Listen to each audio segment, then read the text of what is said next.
Et nous sommes en live. Bonjour Vishnu, nous pouvons commencer. Bonjour à tous. Je me présente tout d'abord. Il y a plusieurs personnes qui me connaissent déjà. Les nouveaux arrivés, bonjour. Et puis, je suis un guide francophone. Je m'appelle Vishnu. Je suis originaire du Rajasthan, de Bikaner. Et je suis actuellement dans la vieille ville de Bikaner. Nous commençons notre visite par le temple Jain, qui est là, ici. Je suis dans le temple Jain. Nous allons commencer notre visite.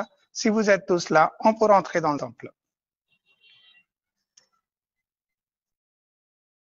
Rentrons dans le temple maintenant. Voici. Vous voyez, nous sommes à l'intérieur du temple. C'est un temple dédié à divinité Jain. Je ne sais pas si vous le connaissez, la religion Jain, qui est que au Rajasthan, surtout dans la région de Marwar. Marwar, ça veut dire le terrain de mort, ça veut dire le lieu désertique. Nous sommes dans le désert du Thar et ici, il y a un temple situé à Bikaner. C'est un temple dédié à une divinité Jain. Chez les Jains, il y a des Tirthankars, ça veut dire les maîtres spirituels. Les maîtres spirituels, c'est un temple construit par une personne radin. Je vais vous dire pourquoi une personne radin, parce qu'il a un rêve de Dieu. Le Dieu lui dit que vous avez rien fait encore pour rappeler de vous dans la vie. Il faut faire un truc avant de partir. Donc finalement, il avait décidé de dépenser énormément et construire un temple gigantesque avec une belle détail et avec les peintures de Bikaner qui sont réputées mondialement. Ce sont des peintures d'Usta. Usta, ça veut dire les maîtres. Les peintures au plafond que vous voyez ici, les peintures miniatures, les peintures d'Usta. Dans le temple, vous pouvez voir les jolies colonnes bien détaillées, bien dessinées, plein de fleurs avec des couleurs naturelles. Le dessin que vous voyez par ici.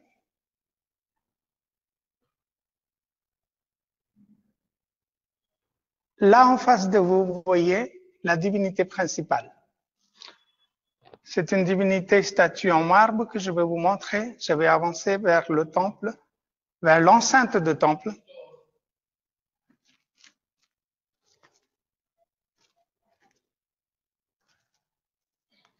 Et voici la belle statue en marbre que vous pouvez voir.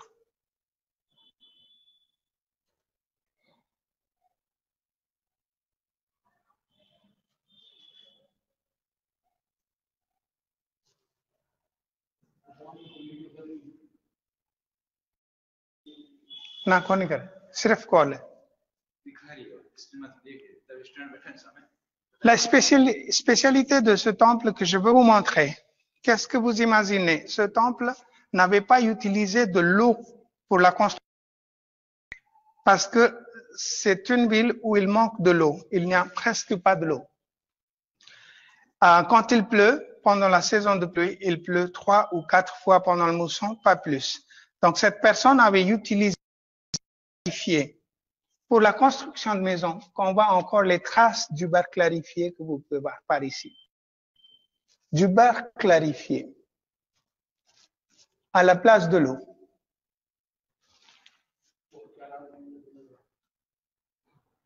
D'accord?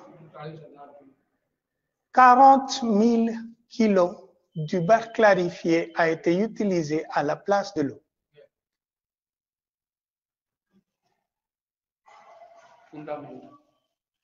La fondation du temple. Et ici, c'est une périphérie du temple qu'on peut voir. On peut tourner autour du temple. On peut avancer. Et partout, il y a des belles peintures que vous pouvez voir sur chaque colonne.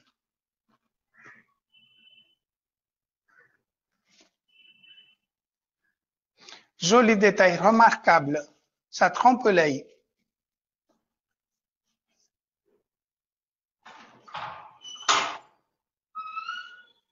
Et là, je vais vous montrer les traces du beurre clarifié que vous voyez sur le sol.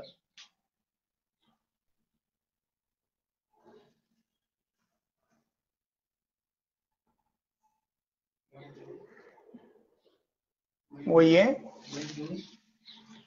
Mois de mai et juin, ça commence à ressortir quand il fait 50 degrés de température. Toujours, vous pouvez voir les belles détails de peinture d'Ousta. Couleur naturelle partout.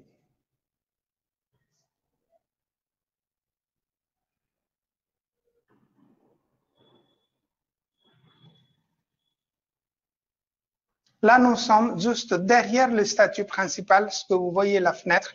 On est dans le dos du temple. On va avancer dans le périphérie.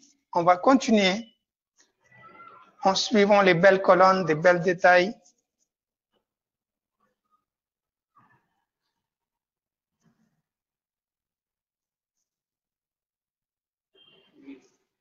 Et encore, vous pouvez voir.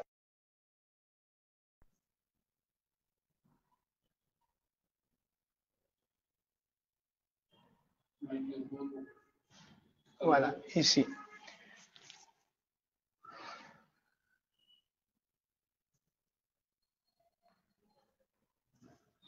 Il fait un petit peu chambre, on va avancer. Et là, nous sommes arrivés dans le salle des prières. Et en face, vous pouvez voir une petite table basse pour les offrandes. Les gens, quand ils viennent ici, ils mettent une offrande ici.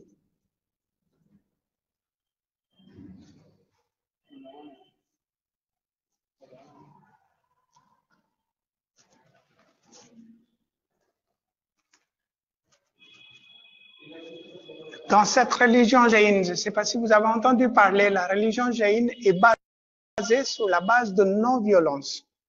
Non-violence, ça veut dire 0% de violence chez eux. 0%. Ça veut dire qu'ils ne tuent même pas une fourmi, même pas une moustique. Ça veut dire que quand ils sont tous habillés tout en blanc, ils ont une masque. C'est pas à cause de Corona, c'est depuis le toujours. Ils ont une masque sur la bouche pour pas avaler les moucherons, des moustiques, les mouches. Et après, quand ils avancent dans la rue, ils balayent la rue avant de faire le pas. Ils balayent la rue pour nettoyer la rue, pour pas tuer des fourmis, des bestioles qui traînent sur la terre. Ils ne mangent plus aucun élément qui pousse dans la terre, ce soit de radis, de pommes de terre, les carottes, les oignons, l'ail. Ils ne mangent pas tout ça parce que ça risque de toujours tuer les bestioles qui vivent sous la terre. Ils arrachent les cheveux, ils ne rasent pas la tête pour pas déranger les poux. Quand ils dorment la nuit, et s'ils sont réveillés dans la nuit, ils vont jamais redormir parce que il peut y avoir toujours une mouche, un moustique qui se pose à côté de vous et ça risque de les écraser. C'est pour ça qu'ils ne redormiront pas. Ils sont réveillés et ils restent réveillés, ils commencent à faire leur prière. Voici, normalement, grâce à Monsieur Prêtre, nous avons eu cette occasion de visiter le temple. Normalement, il partait. Il m'a laissé 15 minutes d'opportunité pour visiter ce temple jaïne magnifique qui est en face de nous. Et nous allons sortir à l'extérieur pour continuer notre visite. Jetez un œil avant de partir sur le joli plafond. Le bel plafond que vous pouvez voir ici, avec tous les dessins que vous voyez tout autour, tous les marasas qui existaient à l'époque, ils sont tous dessinés ville par ville sur les fresques que vous pouvez voir ici. Chaque marasa se présente sa royaume ici, dans chaque fenêtre que vous pouvez le voir.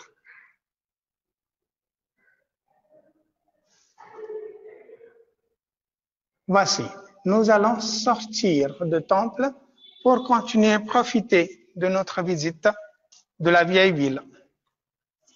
Nous sommes sur les escaliers nous allons prendre la direction de la vieille ville.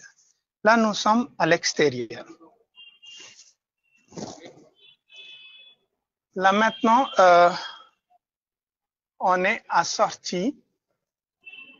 Vous voyez, une clochette.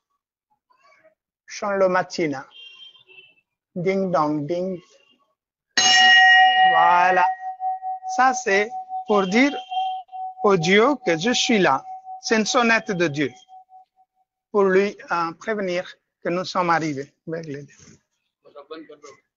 Nous allons sortir du temple pour continuer notre visite de la vieille ville en quittant le temple Jain.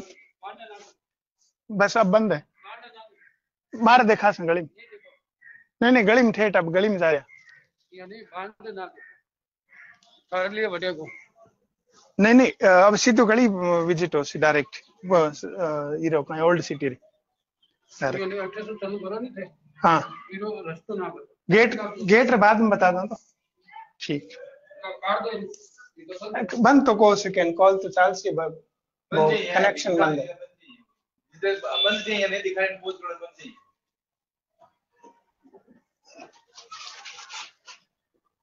या बहुत बड़ा बोलता ही कनेक्ट हो जाए बोलता ही कनेक्ट हो जाए ठीक है महाराज धन्यवाद सर बहुत बहुत आओ Vishnu, une petite question. Combien de Oui. personnes composent à peu près la population de Jain? Excusez-moi, je n'ai pas compris. Combien il y a de personnes à peu près dans la population de la communauté Jain? Ah, population Jain, il y a seulement 2% de la population indienne. Les Jains se trouvent qu'au Rajasthan et surtout à Bikaner, Jodhpur, Udaipur. Ce sont des villes où on trouve la population Jain, 2%. Après, chez les Jains, il y a deux branches. Il y a deux branches. Il y a les Swetambra, les gens qui restent tout habillés en blanc. Et deuxième communauté, ça reste tout nu comme ils sont nés. Ça s'appelle les Digambar. Ça veut dire qu'ils portent les directions. Les directions sont portées comme des habits. Ça s'appelle les Digambar. Là, nous sommes dans la rue de la vieille ville.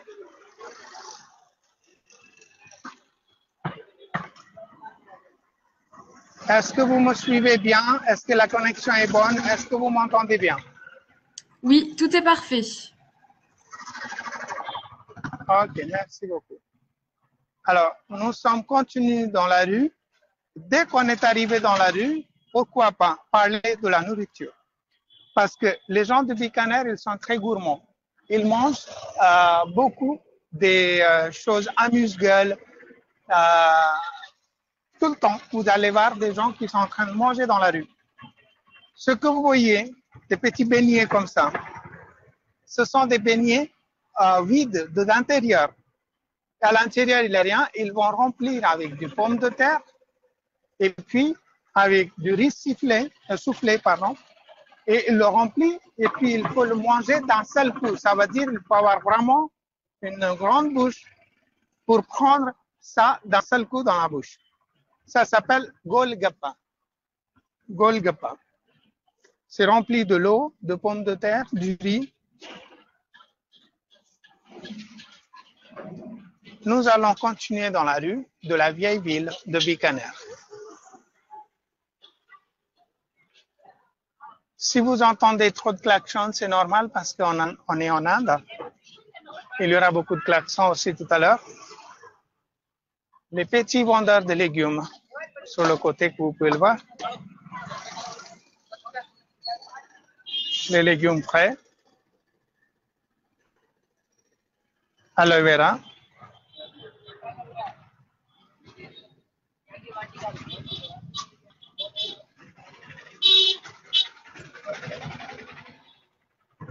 Curcuma frais. Non, gingembre, pardon.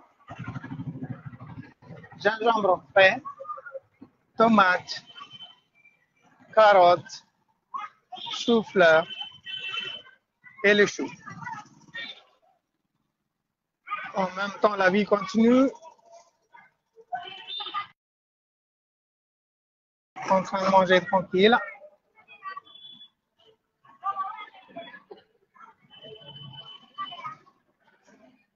Si vous avez entendu la prière musulmane derrière moi, voyez la tolérance du pays. Il y a des temples jaïnes, à côté il y a des temples hindous, à côté il y a des temples musulmans. La tolérance, vous pouvez avoir le plus bel exemple du monde ici pour la tolérance.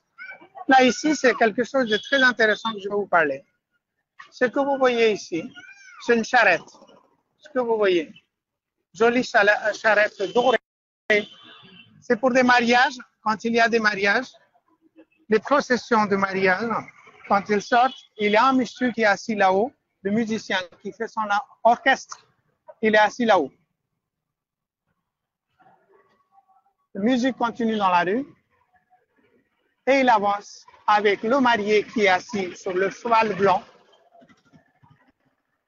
et des charrettes, jolies charrettes comme ça que vous pouvez voir de temps en temps en Inde quand il y a des mariages. Tuk-tuk. Le transport en commun à 3 roues.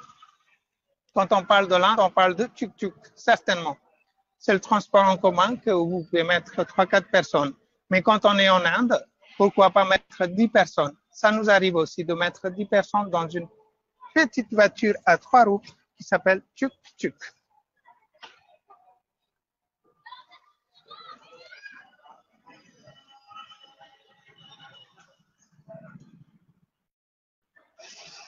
Nous avançons dans les petites ruelles. Sur les côtés, vous voyez une petite épicerie avec plein de paquets de chips. On continue. Il y a un monsieur qui est en train de faire les matelas.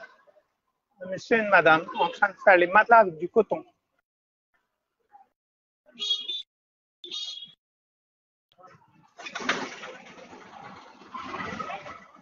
Du coton.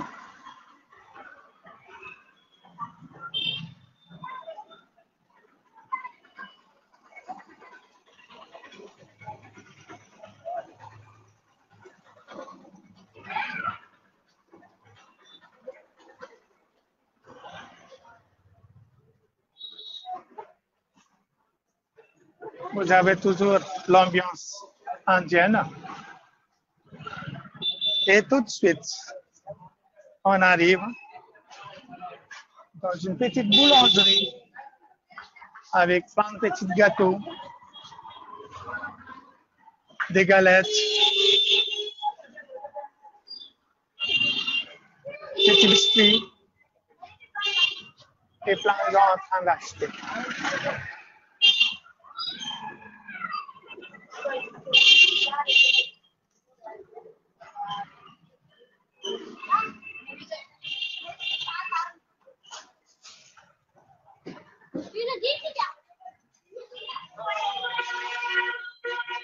Voici, bienvenue en Inde, le klaxon derrière moi.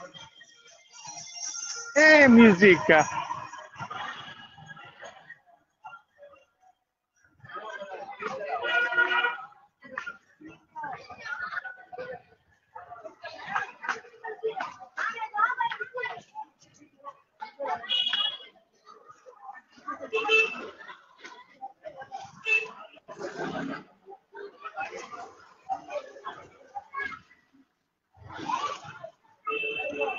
Nous avançons, on continue toujours dans la rue. Il va y avoir une pente. Il faut grimper la pente. Nous allons faire 2 kilomètres à peu près à pied pour découvrir la vieille avec plein d'avélis que vous allez voir. Je ne sais pas si vous comprenez le mot avéli. Avéli, ce sont des anciennes demeures, des commerçants. Les commerçants qui ont gagné la avec les Britanniques, avec des Maharajas qui faisaient les business du bois, des épices, une crème. Et à l'époque, un petit accident.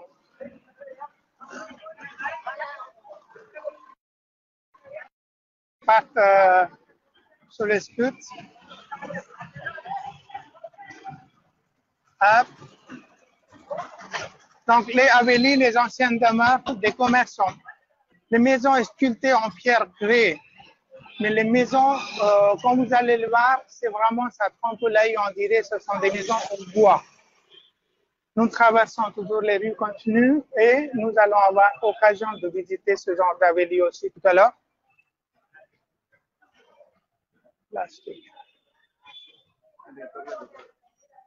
Le petit bonbon.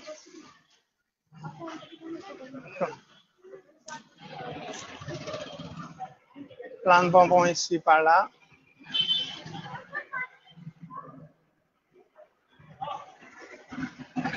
Des bonbons, des biscuits, des gâteaux.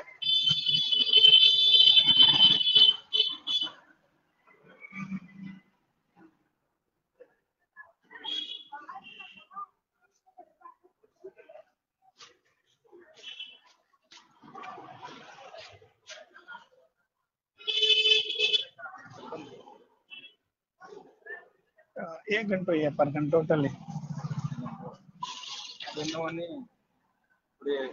दुकान दिखा हाँ चाय पट्टी बोलता नहीं बे चाय पट्टी में टेस्ट करो दिए सही चल रहा है कैमरा जन हमारे जो को ट्रैक करो वो भी में चालना पड़े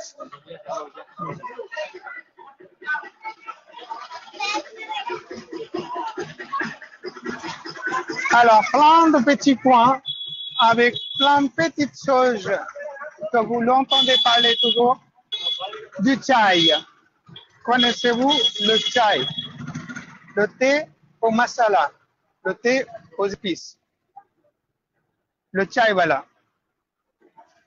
Il y a du lait à côté, il y a du chai qui est en train de bouillir. Du chai, masala chai. Le boisson principal, c'est les Indiens. Le thé aux épices. Ça s'appelle le masala chai. Là, nous sommes arrivés sur un carrefour. Beaucoup de tuk-tuk qui attendent les passagers qui veulent partir de vieille ville, qui veulent venir aux vieilles villes, à la vieille ville, pardon. Et donc, tous les petits tuk-tuk garés ici, c'est le parking des tuk-tuk. On va.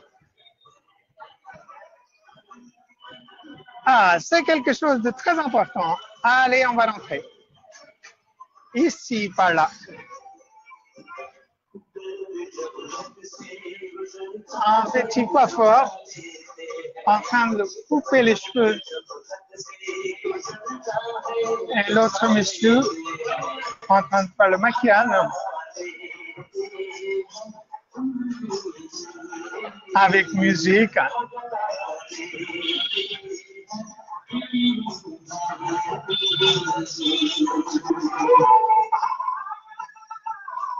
Il sera tout beau tout à l'heure. Hein?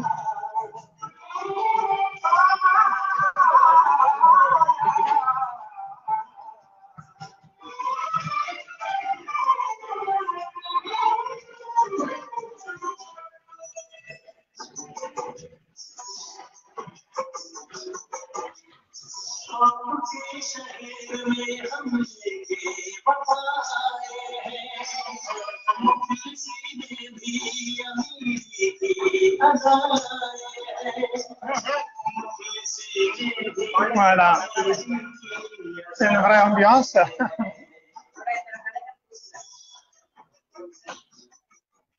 C'est quand on est en Inde, quelque chose de remarquable, les fils électriques.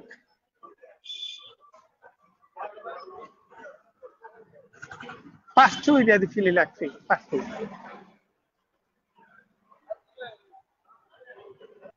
C'est impressionnant. Si jamais il y a une tombe d'électricité, on ne sait pas comment il faut trouver le bon fil pour la réparer. Mais on arrive toujours. Il n'y a que des solutions en Inde. Alors là, on est parti dans la rue. Ça commence à avoir des petites havelis détaillées, les maisons sculptées en pierre très rouge.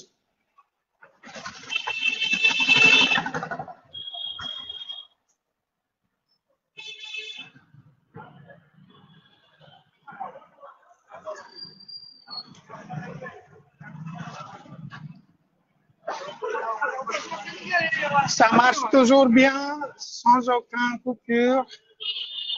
Vous Non, m'entendez tout est toujours parfait. bien? Ouais, on vous entend très bien, Vishnu, c'est parfait. Ok, ok, super, super. Là, ici, dans un petit marché que vous pouvez voir, des noix de bétel. Les noix de bétel pour la digestion. Les gens, ils mangent après le repas. C'est pour masser, pour chiquer. Les noix de bétel coupées en petits morceaux, vous pouvez voir ici. Et voilà, qui sont le moins chers, c'est encore plus petits morceaux que vous pouvez voir. Le marchand, ils vendent plusieurs kilos par jour ici parce que c'est un marché de grossistes par là. Ah, une vache, bienvenue.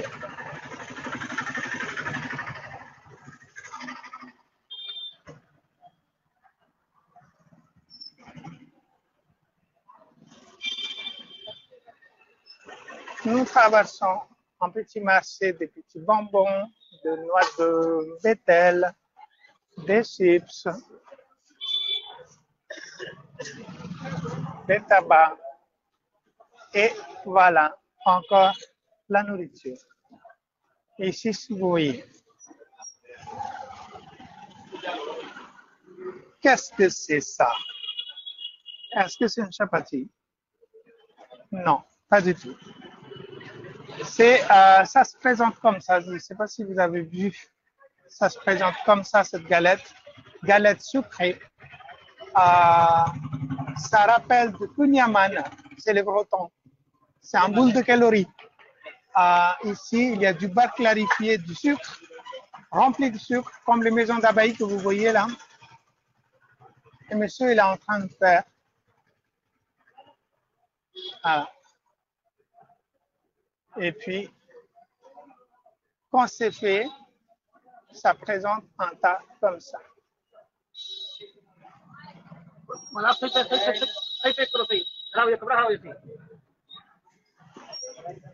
Parallèlement, la même chose. Hein. C'est quelque chose de saisonnier. Vous ne trouvez pas toute l'année. C'est seulement au mois de janvier et février que vous trouvez. Normalement, ça s'arrête 14 février. Et là, la même chose liée à la saison.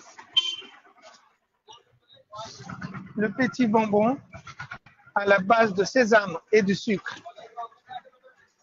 Sésame et du sucre.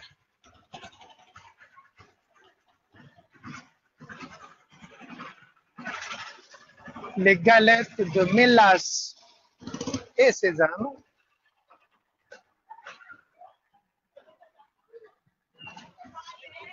Sésame blanc, sésame jaune, noir. Et yummy. Là, ce sont des galettes de mélasse et de cacahuètes. Ça se mange pendant l'hiver. Ça donne beaucoup de calories.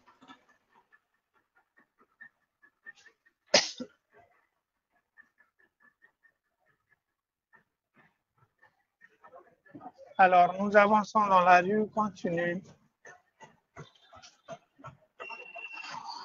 Plein de marchés comme ça sur le côté qu'on peut voir. Continue la nourriture.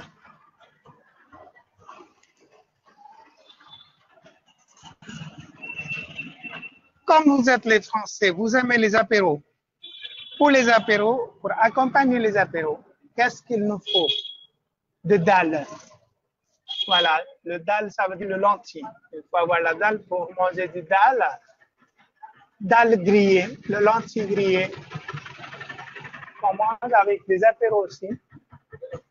Les cacahuètes grillées. Pois chiches grillées.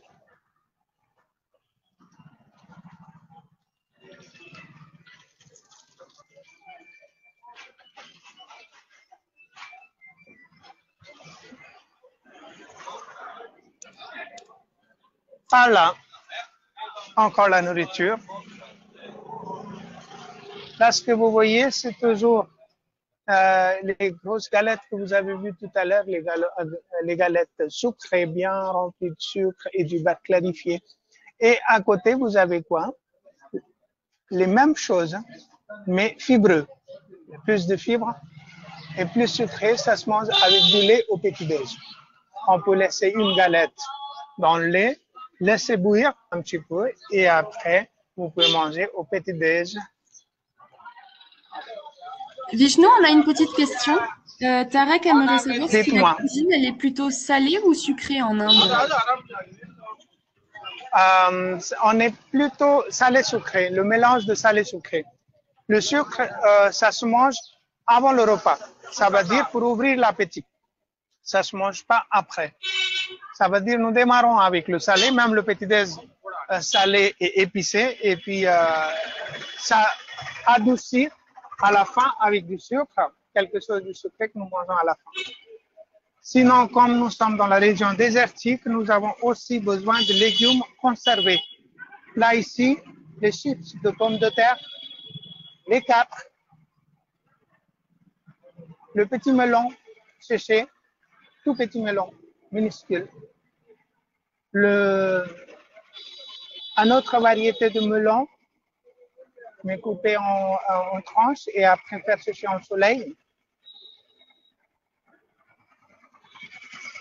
Tout ça, ce sont des légumes secs que pendant la saison de pluie, ils le récupèrent. Après, ils vont le faire bouillir, couper en petits morceaux et laisser sécher en soleil et puis manger plus tard quand il y a plus de pluie, quand il y a plus de saison. Là, ici, c'est quelque chose d'étonnant. Ce que vous voyez, les tiges de lotus. Les tiges de lotus, oui. C'est un goût acide, citronnier un peu. Et ça se mange avec ce petit haricot. Je sais que vous voyez ici, je pense que vous avez jamais vu cette forme d'haricot. Et puis,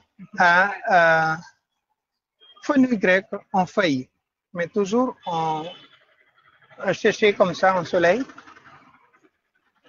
Et ça continue de marcher pareil comme ça. Plein de variétés de capres.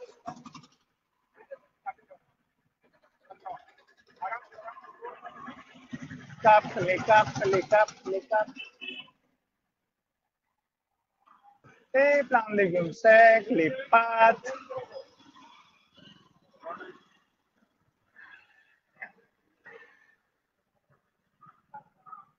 Et nous allons continuer dans la rue.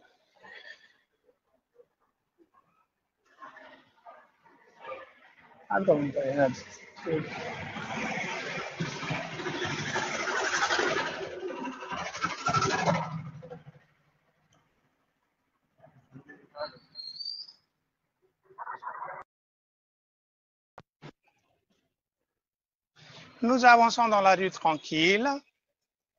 Derrière moi, vous pouvez voir le marché qu'on a déjà quitté, ce marché.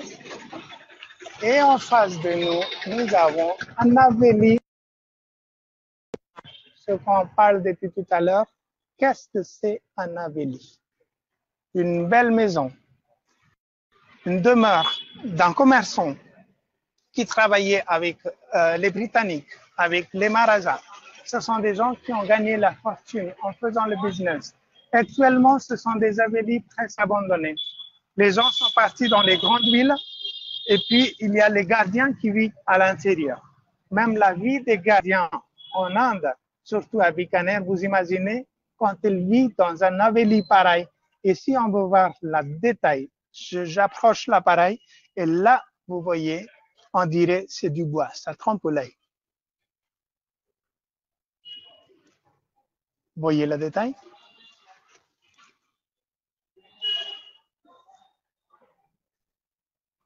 Magnifiquement sculpté. Ils ont pris du temps pour faire tout ça. Plein d'Havelis que vous allez voir. Pour l'instant, c'est juste le premier que vous êtes en train de voir. Ciel bleu.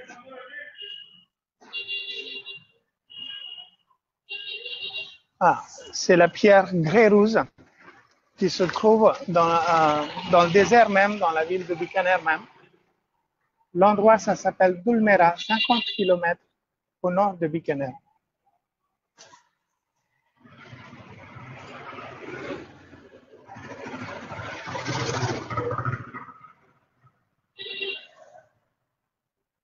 Un bijoutier, comme il y a beaucoup de mesdames aujourd'hui, pourquoi pas aller voir un bijoutier. Ah non, le bijoutier, il n'est pas là. Et il n'y a presque pas de bijoux.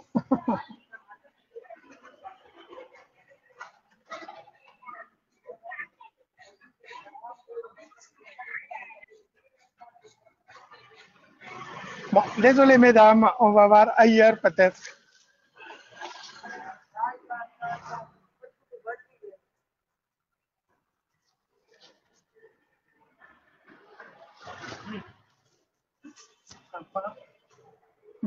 ಈ ಗಳಿನ ಬಡ್ಸ ಇವ್ ಬಡ್ತಾ ಬೈ ಅವೆಲ್ಲ ತಲ್ಲೋದು ಆ ಗಳಿ ಟೆಸ್ಟ್ ಕರಿಯೋಡಿ ಕೊಂಡು रामपुरी आज ah, quand on est à Bikaner, il faut vraiment parler de feuilles de bétel. Je vous laisse imaginer. Qu'est-ce que c'est ça?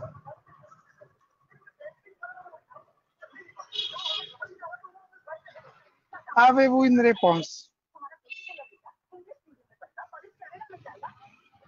Donnez la langue au chat, je pense que vous n'avez pas de réponse. Ce sont des feuilles de bétel. Feuilles de bétel.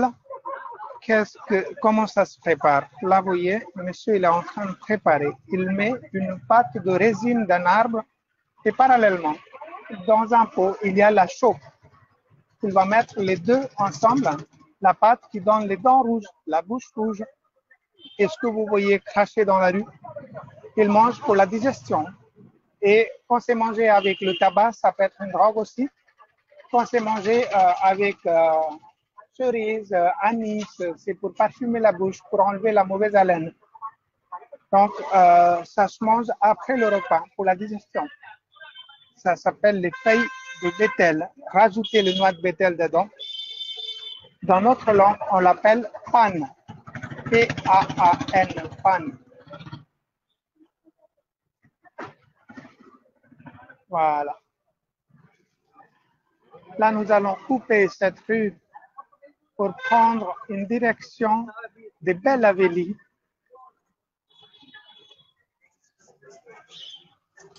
Vishnu, une petite question. Quelles sont les températures en ce moment? En ce moment, dans la journée, c'est 20 degrés maximum et la nuit, 7-8 degrés. Donc, Merci. entre 7 et 20.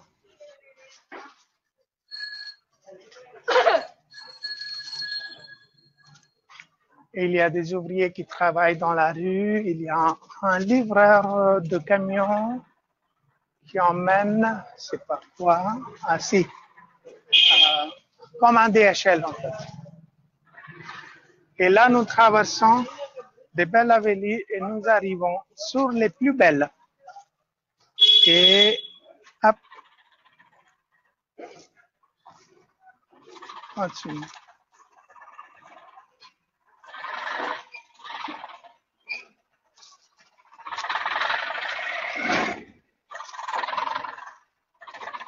Est-ce qu'on trouvera le passage?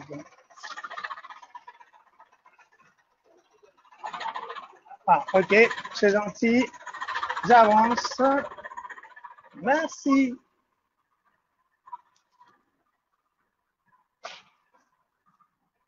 Largue.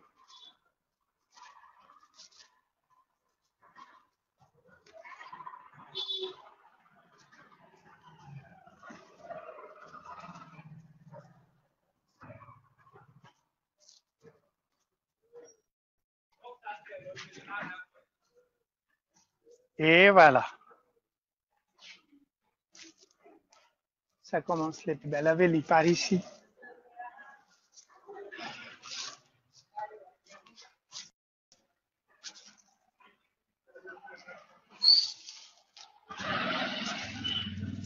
Les portes d'entrée. La porte d'entrée d'un Avélie. Toujours les petits dessins dorés. La vache sacrée.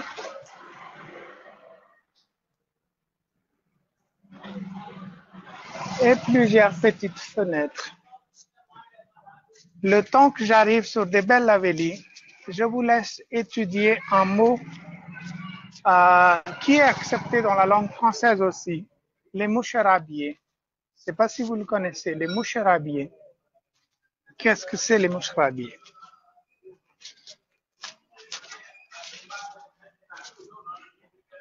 Alors, là nous sommes sur un carrefour décoré avec des petites guirlandes, petites guirlandes dorées, rouges, roses, multicolores. Et là derrière, vous voyez des belles demeures, les anciennes Avélies, qu'on peut voir par ici. Les petites fenêtres sculptées que je vous montre par là, ça, ce sont des moucherabiers. Moucherabiers, c'est pour des femmes qu'elles puissent rester à l'intérieur sans être vues et regarder ce qui se passe à l'extérieur.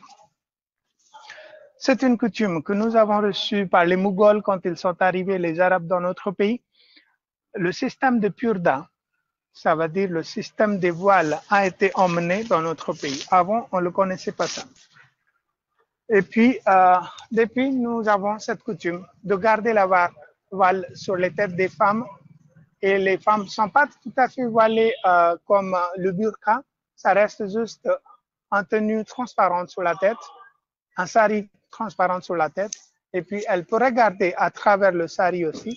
Et c'était le même principe pour les moucherabiers, ici, ce que vous voyez, pour regarder ce qui se passe à l'extérieur sans être vu. Les moucherabiers.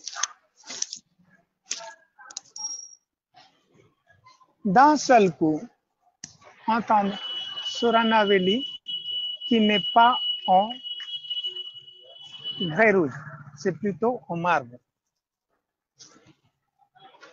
Le marbre, ça vient du Rajasthan même. Le marbre du Rajasthan bien réputé. C'est le même marbre qui a été emmené au Taj Mahal.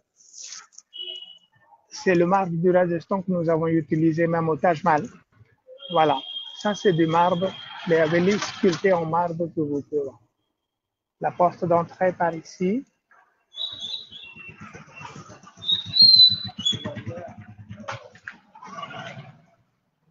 C'est un temple et les gens ils sont en train de faire le prière Wi-Fi de l'extérieur.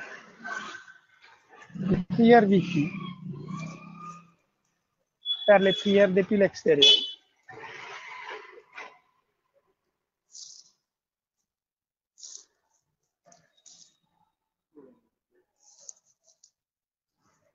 Là, c'est une ancienne école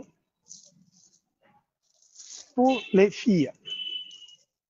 Quand je vous dis pour les filles, ça veut dire que les écoles ne sont pas mélangées. Il y a des écoles pour les filles, il y a des écoles pour les garçons. C'est séparé. Maintenant, dans le temps moderne, ça existe les écoles pour les filles et les garçons ensemble aussi. Dans des écoles privées, dans des écoles publiques aussi. Donc, c'est une école de la vieille ville qu'on peut voir. Et puis toujours les fils électriques que vous voyez.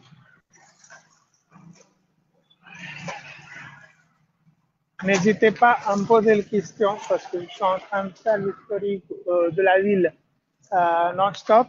Si vous avez des questions tout de suite, dites-moi, je peux vous répondre. Et là, quand on parle de l'Inde, il ne faut pas oublier de parler des vaches. C'est la Haveli des vaches. Plusieurs vaches. Tranquille. Des veaux. Tranquille. Il vous dit bonjour.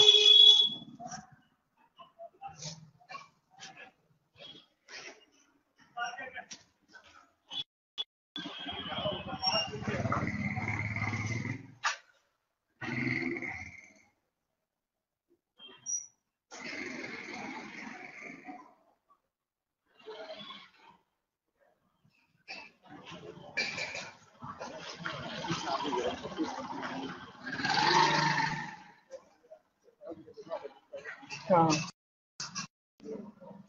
Quand on avait démarré cette visite après le temple Jain, vous vous rappelez qu'il y avait un petit tabac où ils vendaient, pas tout à fait tabac, un petit magasin de la nourriture, où ils vendaient de cette nourriture mangée dans la rue.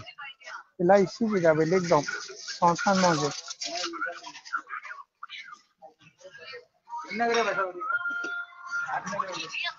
Voilà.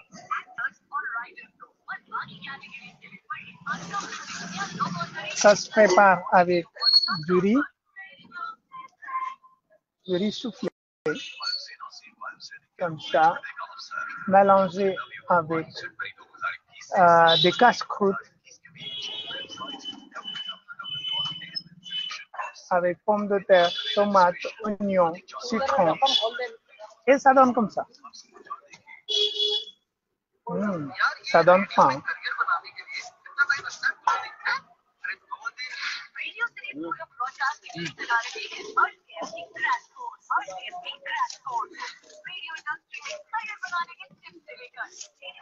क्या खा लिया खाना है खा ले यार મને नहीं खाना तो मन बताओ तो एक खाओ देखो यार एक और ला लो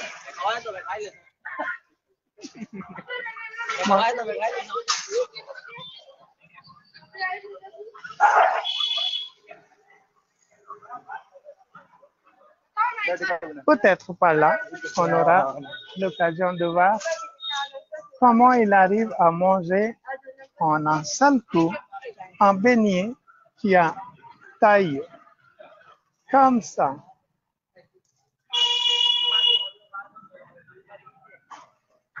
C'est vide d'intérieur. Il est en train de préparer.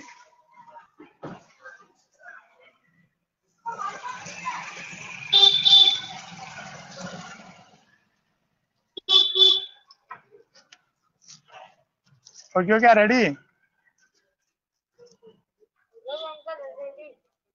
जिमाओ छोरा जिमाओ तो सरी एक दिन है ना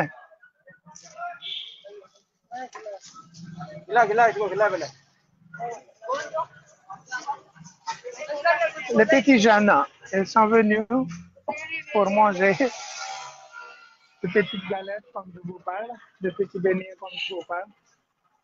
J'attends qu'ils mangent. Vishnu, on a une petite question, plusieurs questions en fait. Dites-moi. Est-ce que la nourriture est principalement végétarienne déjà en Inde?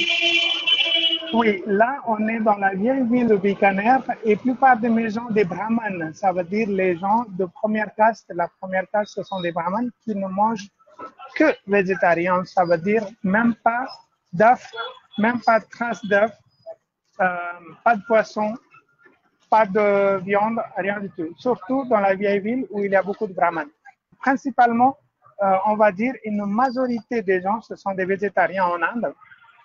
Mais ça n'a rien à voir avec les végétariens français. Ils ne sont pas végétaliens non plus parce qu'ils consomment tout ce qui est laitage.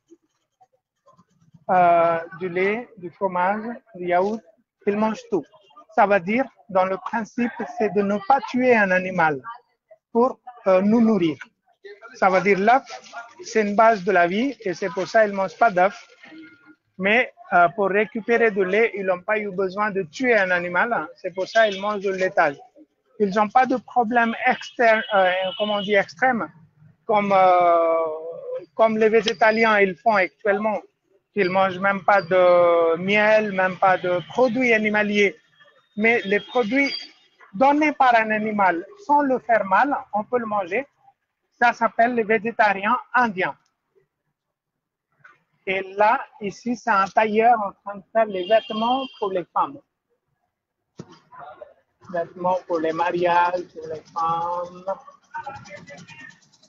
Là-bas aussi. Alors, c'était quoi la question précédente? Oui, on a aussi une autre question. Une personne nous demande quand est-ce que les bâtiments autour de vous ont été bâtis?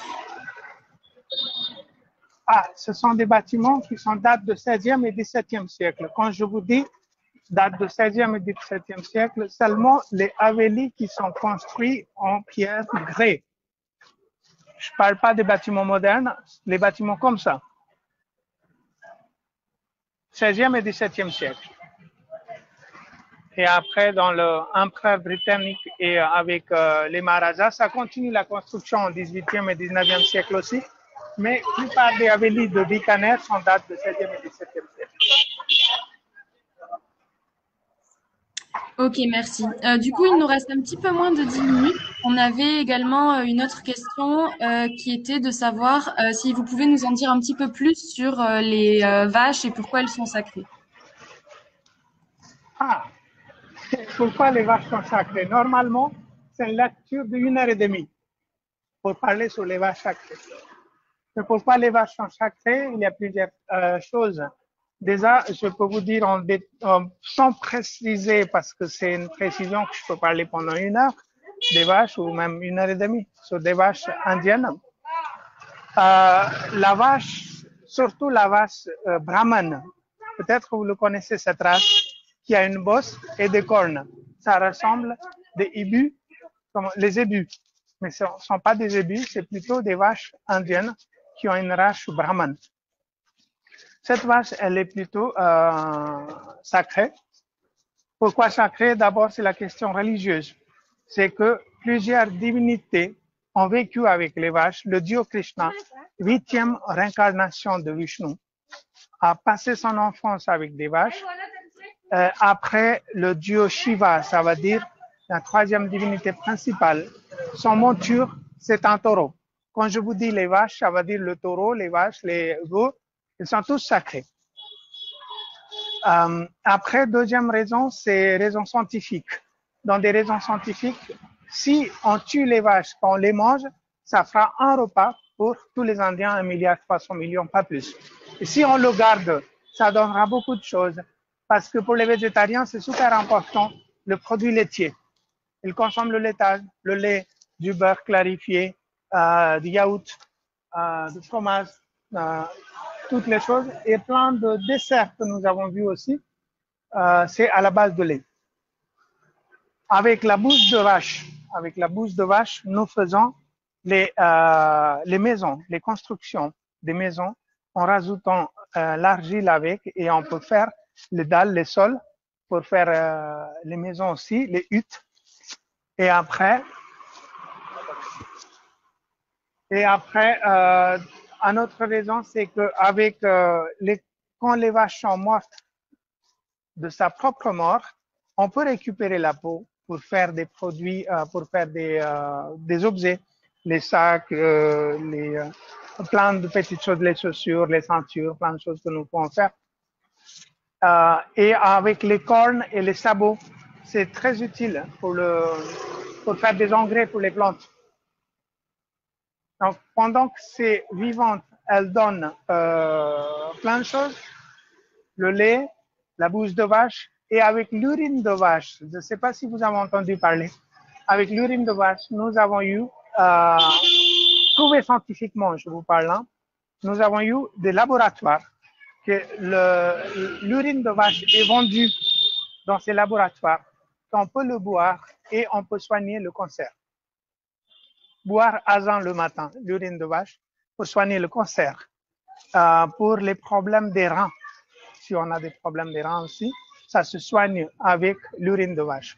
Donc l'urine est utile, bouse de vache est utile, la peau des vaches est utile, les cornes, les sabots sont utiles. Et après, avec les os, quand c'est mort et qu'on a récupéré les os aussi, avec les os, on peut faire purifier le sucre pour cristalliser le sucre. Et après, on peut faire plein d'autres objets aussi avec des os, des vaches, bien sûr. Ça veut dire qu'une vache est bon.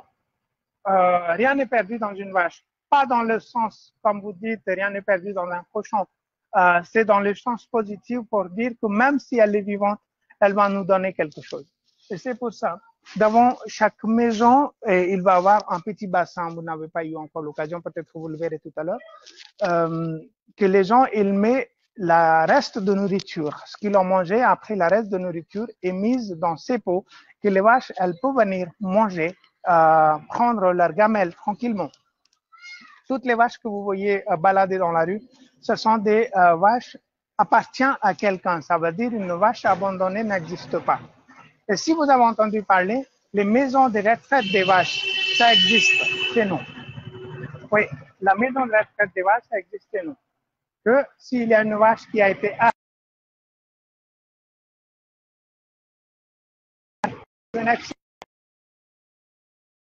et là-bas, elle est soignée par les vétérinaires, par les fidèles, et on s'occupe d'elle jusqu'à sa mort. Une vache, elle peut vivre une trentaine d'années.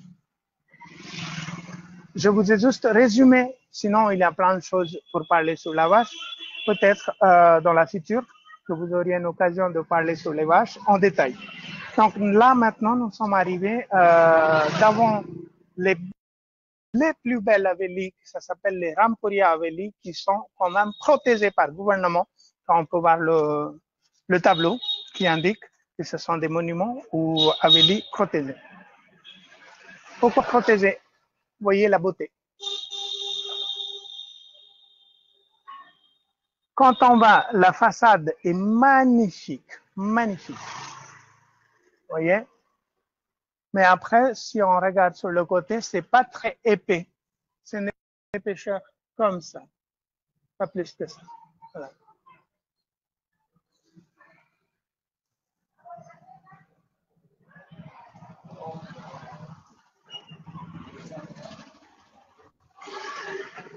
Voilà, donc je vais passer plutôt à côté pour vous montrer les détails.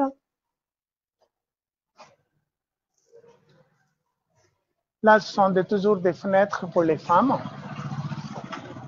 Et puis, les maisons sont super bien sculptées, que vous pouvez voir. Un détail, on dirait vraiment c'est du bois, mais ce n'est pas du bois, c'est plutôt ce que vous pouvez voir.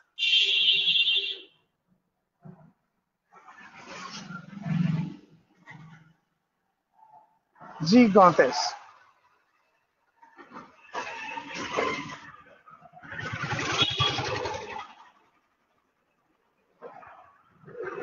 Si on veut voir la porte d'entrée, c'est pas si large,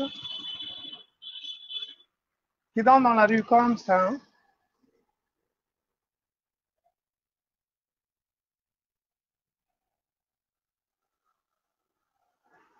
Les escaliers. Et là-bas, que vous voyez, porte d'entrée à l'intérieur.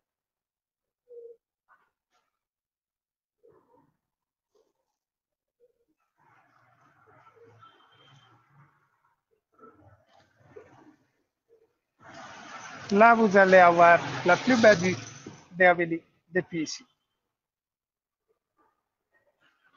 Vous voyez les jolies fenêtres bleues.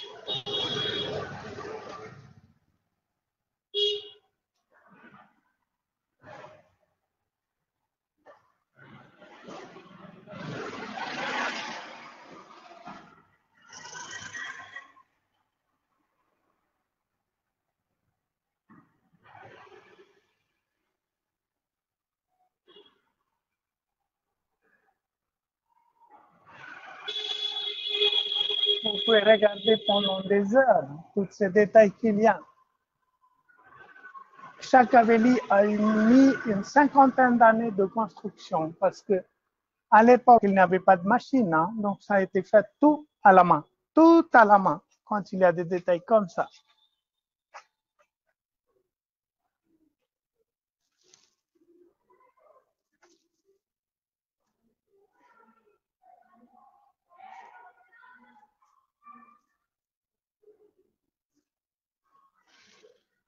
C'est rare d'avoir un calme pareil comme ça ici.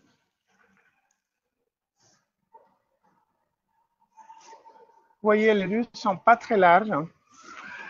C'est ça la vieille ville.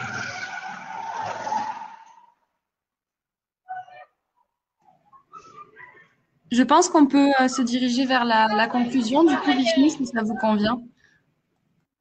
Voilà, on est arrivé sur le dernier Haveli où normalement où on avait démarré première fois pour tester la visite, ça a été démarré par ici, donc on est sur la dernière Haveli ici là. Voilà, donc ça c'est les plus belles les deux. Ce sont des Haveli de Rampuria. Ce côté-là, c'est plutôt Haveli, comme on dit, traditionnel. Et ce côté-là, vous avez plutôt des Haveli un petit peu façon moderne, où ça rappelle un petit peu de l'Angleterre ou de l'Europe, comme ça que vous pouvez voir peut-être certains bâtiments à Paris, comme ça. On a une Voilà. dernière question de Marie qui demande s'il y a Dites-moi. encore des artisans capables de créer de telles décorations aujourd'hui. Encore des, excusez-moi. Des artisans capables de créer ce genre de décoration. Si on parle des artisans qui font à la main, il n'y en a pas, mais avec les machines, il arrive à faire pas un détail pareil comme ça. Ça coûte une fortune déjà et c'est presque impossible de trouver des artisans qui peuvent faire ce détail-là avec les mains. Mais avec les machines, il arrive à faire, c'est toujours moins joli ou moins sculpté ou moins raffiné. Mais il arrive à faire encore certains exemples dans la ville moderne aussi qu'on peut le voir. Ça veut dire que la ville de Bikaner est coupée en deux morceaux. Une partie, la vieille ville que nous avons visitée aujourd'hui, et une ville, deuxième partie de la vieille, de la ville moderne, où j'habite par exemple. Il est d'ici 5 kilomètres. Et là-bas aussi, certaines personnes qui ont fait des Haveli, mais pas aussi sculptées ou pas aussi belles, mais ils ont fait quand même les constructions dans des pierres sculptées comme ça.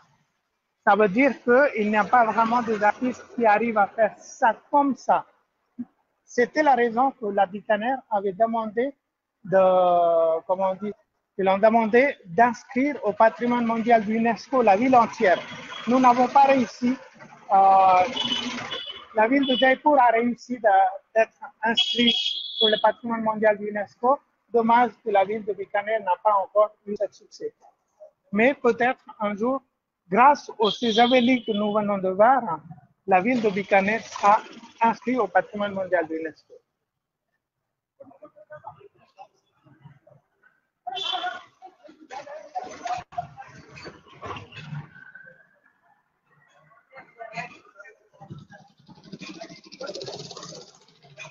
C'est bon, la réponse était claire?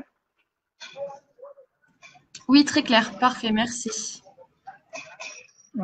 Là, on est à la fin de visite. C'est la dernière Haveli que nous sommes en train de voir. Voilà, ici. Une petite vie de toujours pour manger des amigdales, pour manger des petites...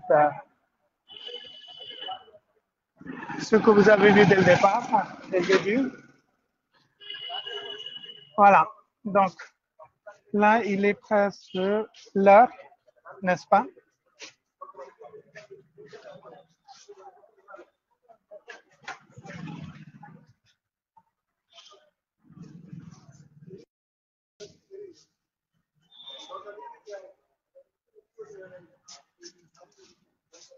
Allô? Oui, merci beaucoup, Vishnu. Vous avez plein de personnes qui vous connaissent et qui vous remercient pour la visite, qui vous disent que c'était vraiment génial et qu'on a beaucoup appris. Donc, merci beaucoup. Merci à vous tous. Merci les gens que je les connaissais avant. Je ne sais pas qui étaient les participants d'aujourd'hui. Peut-être je saurai par des messages, par des mails. Je Oui, les tout à embrasse fait. très Et fort. je vous Et enverrai puis, un je lien. vous dis, Je vous enverrai un d'accord. lien pour que vous Et je puissiez vous voir dis les commentaires. merci beaucoup, Floqueo. Merci beaucoup tous les participants. Merci à vous. Et je vous dis à très bientôt avec une nouvelle visite ou avec un autre atelier. Merci. Au revoir. À bientôt.